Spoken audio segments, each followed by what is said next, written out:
Barral চকের পাড়ার থেকে তোফাজ্জলের বাড়ির থেকে যে 5 লক্ষ টাকা নিয়ে গেছিল চুরে, এই চোর কিন্তু আজকে এসে আবার ঘোরাঘুরি করতেছে আর আজকে ধরা পড়েছে। নির্মমভাবে হত্যা করা হয়েছে। এটার যারা যারা জড়িত আছে এই বিষয়ে আমরা তীব্র নিন্দা ও প্রতিবাদ জানাচ্ছি এবং সঠিক এবং সুষ্ঠু বিচার চাই আর কি।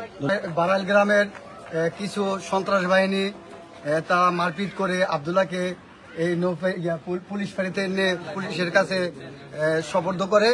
তারা টানা 4 থেকে 5 দিন নির্যাতন এবং নিপীড়ন করেছে। আপনাদের কাছে এবং আমাদের সমগ্র বাংলাদেশের জাতির কাছে আমার একটাই প্রশ্ন, আমরা যদি পুলিশের কাছে সেফ না থাকি তাহলে আমরা কার কাছে সেফ থাকবো?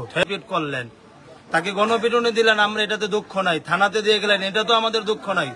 আমাদের দুঃখ হলো আইন প্রশাসনের মধ্যে স্পষ্ট লেখা আছে কোন ব্যক্তিকে থানার মধ্যে মাত্র 24 ঘন্টা রাখা হয়।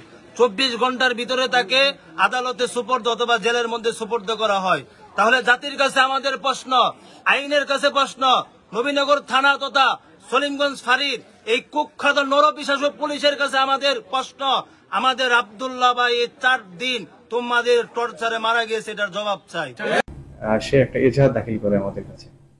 সেই এজাহারে আপনার হেফাজতে মৃত্যুর ব্যাপারটা আছে এবং সাথে সাথে গণপিটুনিতে যে হতাহত করা হয়েছে তার ভাইকে, এই বিষয়টিও আছে। তো যাই হোক, এইটা মামলা রেকর্ড হওয়ার পরে আমরা আসামি গ্রেপ্তারের জন্য সচেষ্ট হই এবং কিছু কিছু ক্ষেত্রে আমরা আসামি হয়তো খুব ক্লোজ আমরা ধরে ফেলবো হয়তো।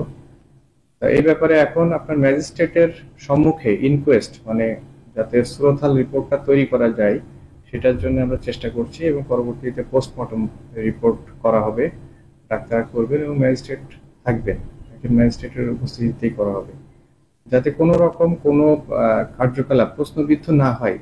এই জন্য বিধি মোতাবেক আমরা বিজ্ঞ ম্যাজিস্ট্রেটকে সাথে রাখছি প্রত্যেকটা স্টেপে। আর এই ব্যাপারে আমাদের একটা তদন্ত কমিটি গঠন হয়েছে যে আমাদের যে ভুল ত্রুটি ছিল অথবা আমরা যেই অফিসারের দায়িত্বহীনতা যেগুলো প্রমাণ পাবো সেগুলো একসাথে বিভাগীয় মামলাও চলবে, ফৌজদারি মামলা এবং বিভাগীয় মামলা একসাথেই চলবে।